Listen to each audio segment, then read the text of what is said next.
Assalomu alaykum birodar azizlar. Mana bu avtovokzal, mana bu tomondagi avtovokzal. Mana Guliston kafesi, mana kalit rasmi. Bu bizning ishxona. Kalitlardan har qanday kalit yoki bo'lmasa boshqa ishchilar bo'lsa kelasizlar. Mana bu buzilgan Volkswagen elektromobil. Assalomu alaykum va rahmatullohi va barakatuh birodar azizlar. Hozir bir o'sha gapirgim keldi. Bir nima ko'proq mana savollar bo'ladi. Bir yosh yigitcha olamdan o'tdi. Haligani janozasiga bordik birodar azizlar. Juda bevaqt o'lim ko'payib bormoqda. Sababi nima?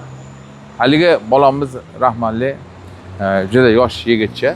Qarang, davleniyadan vafot etibdi bu kishi. Davleniya nima o'zi bu? Davleniya shunaqangi bir narsaki, o'sha qon bosimi ko'tariladi. Qon bosimi ko'tarilgandan keyin yurak ishlashi zo'riqadi. Zo'riqishiga esa sabab albatta qonning quyilishi va haddan tashqari ularning noto'g'ri ovqatlanish oqibatida jon sog'lig'iga e'tibor berilmaslik oqibatida qonning quyilib ketishi va shu bilan birgalikda shilimshiqqa aylanib qolishligi bo'lar ekan. Birodar azizlar, qonni shilimshiqqa aylanib qolgandan keyin albatta uni yurakka zo'r keladi. Yurak esa jon jahdi bilan ishlashga harakat qiladi. Tana a'zolari unga buyuradi. Siz esa darrov davleniyani pasaytirish uchun dori ichasiz. Yo'q, bu noto'g'ri. Dori ichganganing sari davleniya pasayadi. Bu vaqtincha bu. Haqiqiy kasallik esa butunlay boshqa joyda bo'ladi. Demak, birodar azizlar, o'sha davleniya zo'riqishi kelish sabablari eng asosiysi qon tomirlariga oziqlantirish uchun miya, oyoq va boshqa tomirlariga ovqatni yetkazib berish uchun jon jahdi bilan yurak harakat qiladi. Quyilgan qonni esa yurak o'sha nasos o'shani olib borib yetkazib bera olmaydi. Oqibat davleniya ko'tariladi. Siz esa davleniya dori ichasiz yurakni yanada quvvatlantirish uchun. Bu esa noto'g'ri albatta. Siz uning uchun nima qilishingiz kerak? Albatta bu qonning quyilib ketishiga sabab ko'proq shu noto'g'ri ovqatlanish bo'lib chiqishini yana aytar ekanmiz. Birodar azizlar, u inson tanasi oq suvdan iborat 70%. Buning uchun albatta suv bilan ta'minlab turishimiz kerak. Qandoq bo'ladi? Mana ko'pincha kechasi oldingi safar aytgandek to'yib osh yeb, quyuq ovqatni qo'y go'shti, chiroyli ovqat yeganda orqasidan choy ichilgandan keyin bu qonni quyuqlashiga albatta sababchi, bu eng katta sabablardan biri bu. Endi mana shu ertalab uyg'onganda esa bosh og'rig'i, shu bilan birganda charchab, xuddi horib, juda ko'p ishlagani singari uyg'onadi odamlar. Aslida esa yaxshi dam olgan kishi ruhan tetik va ishga chanqoq holatda uyg'onadi agar sog'lom odam bo'lsa. Bu albatta buning uchun kechqurunlari kamroq ovqatlanganimizda yurak, buyrak, jigar va boshqa tomirlar ish faoliyatini to'xtatadi. Siz unga orom oladi. Shu bilan birgalikda siz ertalab uyg'onganingizda ishga chanqoq holatda tetik bo'lib uyg'onasiz. Bu albatta kunduzi bilan qancha harakat qilsangizda baribir siz charchamaysiz. Birodar azizlar, shu bilan birgalikda davom etar ekanmiz. Ajoyib bir nimalar bor. To'xtab tur. Alloh taolo shuningdek bizni yaratganda kunduzi va kechalarga bo'lib yaratibdi. Qish va bahor fasllariga bo'lib yaratgan. Demak, sizdan biz kunduzlari ishlasak, kechqurunlar esa dam olib orom olishimiz kerak. Orom olganda yana qaytadan kuch-quvvatimizni tiklagan holatda uyg'onishimiz va ishni davom ettirishimiz kerak va toat ibodatlarni ham shuningdek. Birodar azizlar, haligi odam charchagandan keyin mana jigar kasal, boshqa endi 1 kun, 2 kun, 10 kungacha misol uchun jigar yoki bo'lmasa o'pka yoki bo'lmasa boshqa bir o'sha davleniya yurak chidash berishi mumkin. Oxir insult yo shunga o'xshagan qon quyilavergandan keyin qattiq holatga kelib tromb paydo bo'ladi, nimalar yo'qoladi. Bu boshlanishi albatta. Oyoqlar sovuq yeydi. Oyoqlar demak miyaga qon chiqishi qiyinlashib boryapti. Bosh og'riydi. Demak miya orom olmayapti. Yana kichkina papilloma deymiz, kichkina so'galchalar paydo bo'lyapti. Qizil, bu jigarning ko'z yoshlari. Jigaringiz kasal. Jigarda va o'pkada nerv tolalari bo'lmagani uchun bu kasallik hisoblanadi. Bu og'rimaydi, oxiri jon beradi qo'yadi. Shuning uchun birodar azizlar, mana ko'proq so'gallar, boshqa nimalar, qizil nimalar chiqqanda, mana shu ko'proq bo'yinlarda toshmalar paydo bo'ladi. Bu darab sizga bu belgi, jigarning kasalligi, ya'ni jigarning qayta bora aytamiz, ko'z yoshlari. Dod deyapti, yig'layapti, yordam so'rayapti. Siz esa yordam bermayapsiz, quloq solmayapsiz. Oqibat nima bo'ladi? Oqibat jigar qurishni boshlaydi, xastalanadi. Shuning uchun birodar azizlar, sizlar o'sha ovqatlanish me'yorini oshtirmasdan, to'yay deganda to'xtachish, ayniqsa kechqurunlar kuchli ovqat yemaslik. Shu bilan birgalikda ko'proq perlovka deymiz, perlovka yeyish. Nima uchun SSSR armiyasini ko'proq perlovka, grechka va yormalar bilan, tariqlar bilan boqardi. Bu eng to'yimli, hazm bo'lishi oson va to'q tutadigan taomlardan biri hisoblanadi. Eng qizig'i uni zarari yo'q. İnsanlarga nima bo'ladi? Asizimdan biz doimo o'sha palovga yo boshqaga ruju qo'yganmiz. Eng asosiy mana perlovka topolmasangiz javari topolmasangiz bug'doy yarmalari ham juda o'sha chiroyli o'sha perlovkalarni o'rnini bosishi mumkin. Perlovka juda shunaqangi bir yaxshi taomki, mana o'rganib qolganmanmi. Avval xudo bilmadim nima bo'ladi. Shu armiyada ham shuni ko'p yaxshi ko'rardim, tanovul qilardik. Hozir ham perlovkani 2 dona mosh qo'shib yuborilsa yo boshqa bo'lsa, juda hazmli taom bo'lishi oson bo'ladi. Buni yaxshi bo'ladi. Bu endi ko'plab endi shu ziyol zahmatlarni tekshirar ekanmiz, bilar ekanmiz. Bilgan holatda shu zararli taomlarni iste'mol qilishni davom etar ekanmiz. Bu hayotimizni albatta xavf ostiga qo'yayotgan bo'lib chiqar ekanmiz. Mana oddiy misollar aytaman. Insonning hayoti shu ham shunday ham og'ir ahvolda. Nima?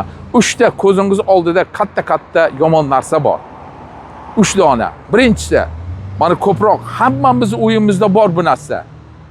Aromatizatorlar. Eng yomon narsa ovqatga qo'shiladigan aromatizatorlar, ya'ni o'sha sun'iy taomlanish va xushbo'y qilish uchun ishlatiladigan taomlar. Bu taomlar har bir stolovoyda bor. Har bir taomlash restoranlarda bor. Iloji yo'q. Chiqondiq go'sht qimmat bo'ldi boshqa. Chiqondiq qulog'idan go'sht tushsa tushmasa, ko'pi mana shu oq ajal, ya'ni o'sha galsikulkonat bilan boqishadi. Shuning uchun imkon qadar o'yingizda ovqatlaningiz va ehtiyot qilganingiz ma'qul. Yana eng katta mana hozirgi ziyonlardan biri dezodrant deymiz. Mana bular juda yomon narsa. Siz o'ylaysiz, lavandadan qilingan deb o'ylaysizmi? Yo'q, albatta, u lavanda emas. O'ga sepiladigan aromatizatorlar, u lavanda emas. Bu sizga ziyon, eng yomon tomon keltirib chiqadigan, bu sog'liqni yo'qotadigan, rak kasalliklarini keltirib chiqaradigan eng yomon narsalardan biri. Yana bittasi, shundoq ham mana elektromobillar ko'payyapti, boshqa shundoq ham kerakmas holatda, ayniqsa yosh bolalar uchun zararli bo'lgan Wi-Fi kechasi kunduzi yoqtiradi. Bu miyalarni charchashiga va ishdan chiqishiga sabab bo'ladi. Yana bitta eng yomon narsa, uchinchisi, bu yomon narsa nima? Mikrovolnoviy pech. Ayniqsa u mikrovolnoviy pechda isitilgan taomlar inson uchun haddan tashqari zararli. Ayniqsa plastik idishlarda bo'lsa, bu haddan tashqari zararli. Ayniqsa hozir mana davlat ham ko'tarilyapti deymiz. Dorilarni iste'mol qilamiz. Undan ko'ra shu nimalarni, shunaqangi zararli narsalardan tiyilgandan keyingina dori iste'mol qilsangiz, albatta bu sizga javob bo'ladiki, siz tanangizga o'sha orom bag'ishlaysiz. Shu bilan birgalikda davlenangizga boshqaga shifo topgan bo'lasiz.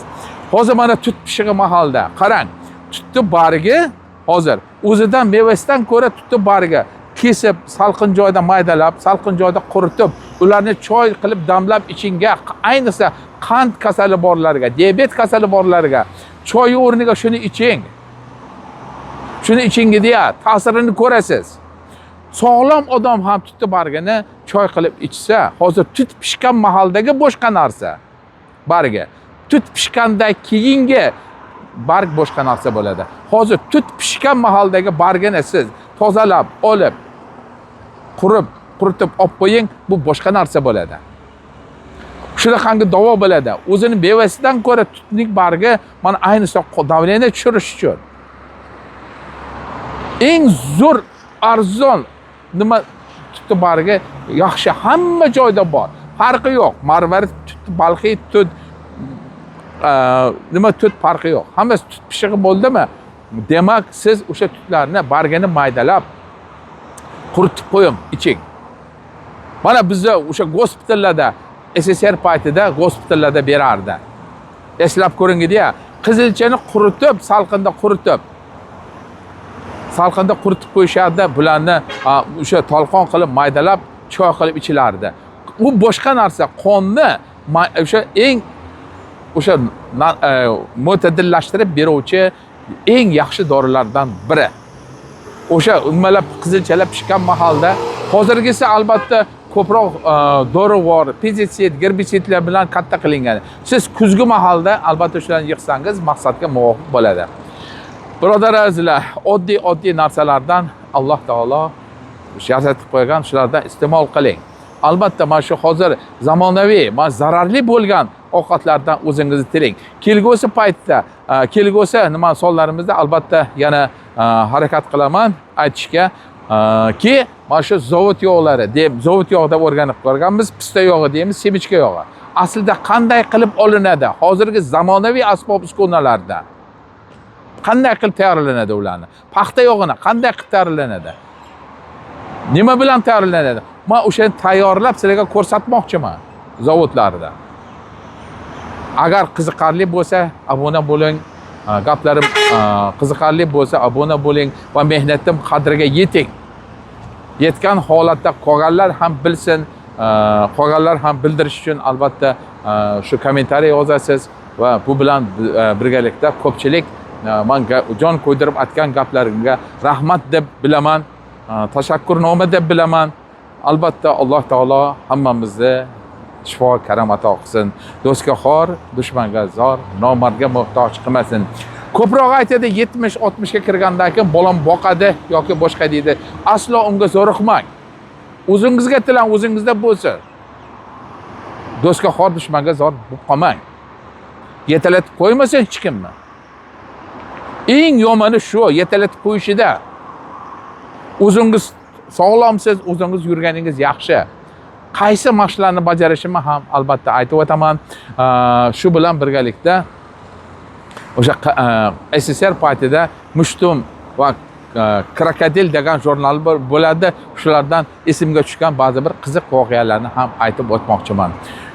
Kommentariy yozing, birodar azizlar. Mehnatimni qadriga yeting. Bir qo'limizda mikrofon, qayta bora aytamiz, bir qo'limizda cho'q. Ushlab orqamizdan nimadir otishmasmikin deb ming xavotirda aytamiz bu gaplarni. Demak, sizlar buni mehnatimiz qadriga yetasiz va bu bilan birgalikda albatta rahmatnoma va tashakkur aytasiz deb o'ylayman. Sog' bo'ling, salomat bo'ling. Mana avtomobillaringiz buzilmasin, buzilsa mana ishxonamiz shogirdlikka olamiz, yaxshi bolalardan bo'lsa, mana bismillah deb ishni boshladik. Rahmat hammaniga.